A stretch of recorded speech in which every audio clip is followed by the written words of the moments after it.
You ever write an email in the heat of the moment only to wish, oh man, I should not have hit that send button? Well, author and agent Ken Linner says that after counseling thousands of people, he's come up with some certain steps that you can take to help master the way that you react to your emotions, especially when you're making some big life choices. Hi, Ken. Hi, Robin. Okay, so when you say big life choices, that's the first thing I want to focus on because we all have emotions, and maybe I feel emotionally connected to my Diet Coke can, but you mean big life choices, like what? Well, for example, whether you're going to, well, even with a diet, whether you're going to go off your diet, whether you're going to drink, whether you're going to smoke, whether you're going to go back to the bad guy or the bad girl, whether you're going to let somebody push your emotional buttons. Those are all big choices that could lead to self-sabotaging behavior. Now, I like to joke with my friends that I'm good at like kind of finding their emotional scab and kind of for fun, just like picking in a loving way to get under their skin. But you're talking about some negative emotional triggers here.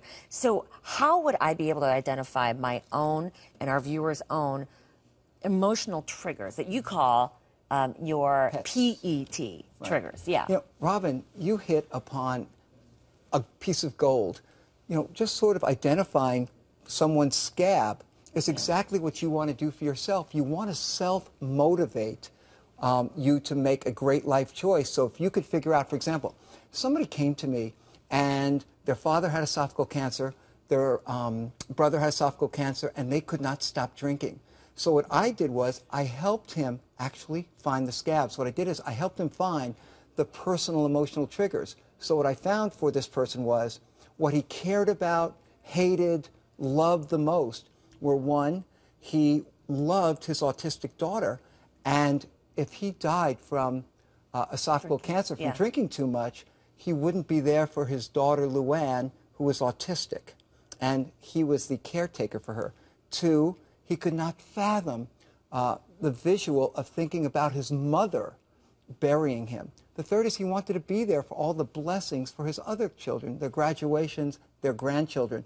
So when he framed the scabs and the question this way, am I going to continue to drink and not be there for Luann, cause my mom incredible grief and not be there for the blessings of my children? Or am I going to take this drink and continue to risk dying of esophageal cancer? That broke up his toxic scripting, and he had a couple of drinks thereafter, and then 6 months later, he pretty much stopped drinking, and he is healthy to this day. So his emotional triggers were what in that circumstance? Well, his love for Luann and being there as her caretaker, because nobody else would be there, and the thought of her going to an orphanage or her being alone in the world was such a strong emotional trigger. It dynamited his script of whenever he was in an emotional funk, he'd reach for the bottle and drink. It broke up the script. So is it always negative? Is it a negative emotion that is your trigger? Right. No, it can be positive. First of all, love in this case is positive, and also the thought and also the visual of being there for his children and their children. So that's positive. So what your personal emotional triggers are, Robin, are any emotions, love, hate, loathing, fear, shame. I mean, if you think about the consequences of your acts. For example, had Tiger Woods, had David Petraeus, had Arnold Schwarzenegger, had Kobe Bryant, the Eagle, Colorado situation, thought about the heinous consequences, the shame, losing their livelihood, all of that before they acted, that also, that strong emotion of shame and other things would have, I believe, dynamited their script, and maybe they would not have committed the acts that they did. So in other words, the powerful emotion of shame, had they thought ahead in the script of life, so to speak, would have been more directing than their trigger emotion of, let's get some, whatever it was, some on the side, so to speak. Yes. Gotcha. And that's what I talk about in your killer emotions, is being consequence cognizant. Think about the consequences, because when you think about the shame, the loss of income, the insecurity, what you might do to your loved ones, if you were caught, and these people were all caught, that emotion of shame, or those emotions of shame and everything else, hopefully will dynamite that scripting. Now, in full disclosure, you are not only counsel to a lot of people, you are a news agent. You represent a lot of people here, including myself, who deliver the news, but you also are a news watcher. So as you talk about those people, a lot of people who we talk about in the news because of shameful things, it's because they felt above the laws or the maybe moral, ethical values that other people have to adhere to. So is there a point where this doesn't work because we think, I'm kind of above the shame, or I have different rules? You know, in some cases, that's absolutely true. I mean, think of people like Lindsay Lohan. These people are rewarded for their bad behavior up to a point.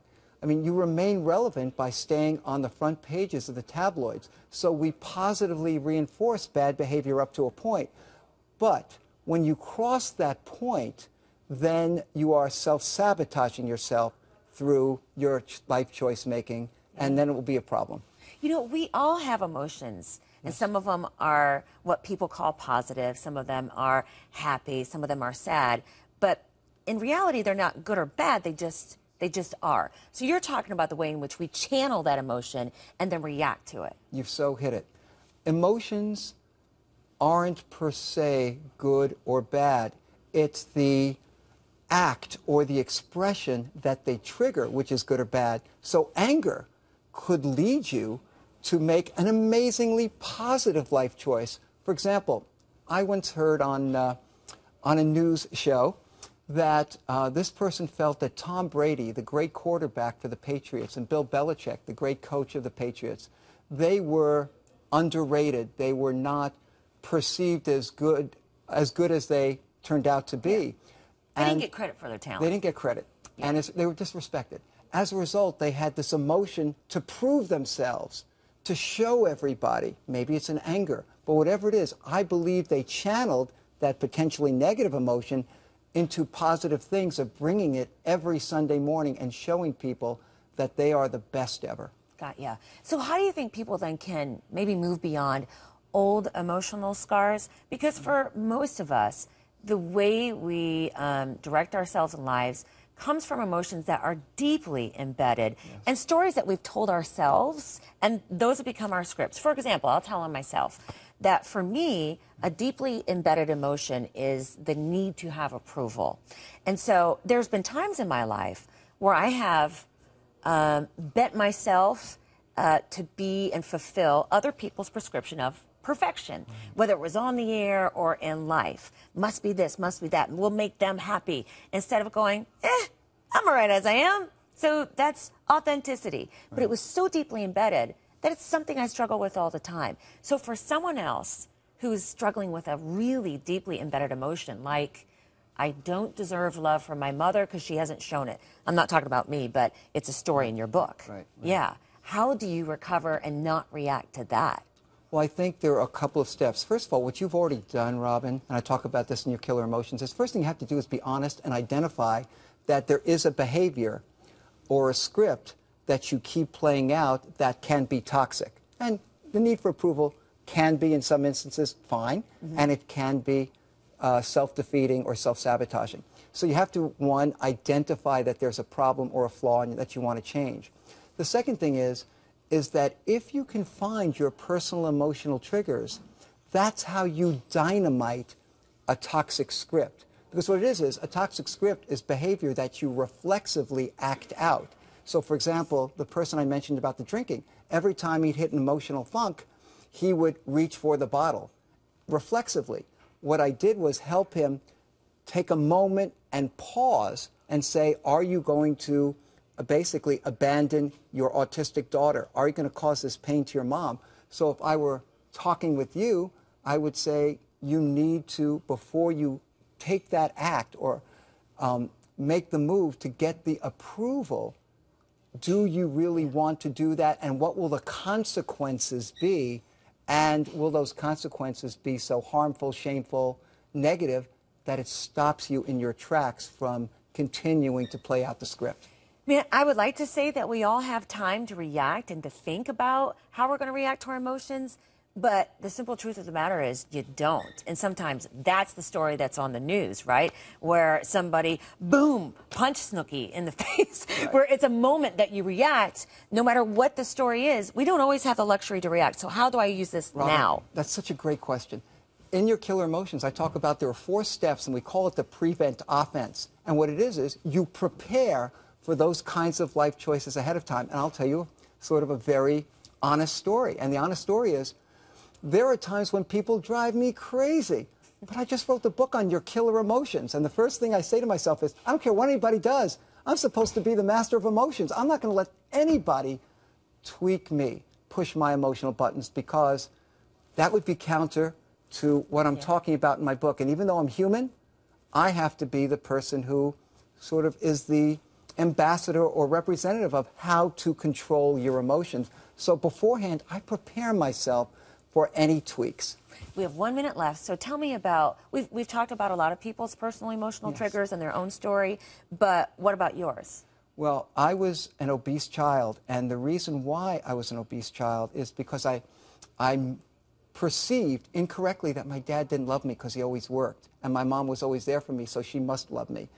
And as a result, because of all the rejection, hurt, feelings of unlovability, I would binge eat every time I'd feel rejected by my dad, and I couldn't stop. Every time I'd feel badly, I'd reach for the food.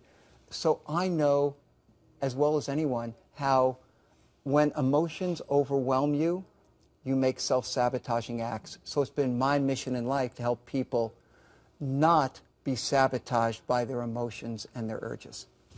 Kenny, thank you so much. And the book is called Your Killer Emotions by Ken Lindner, The 7 Steps to Mastering the Toxic Emotions, available now. Yes. Appreciate it. Robin, it's a pleasure. Thank you.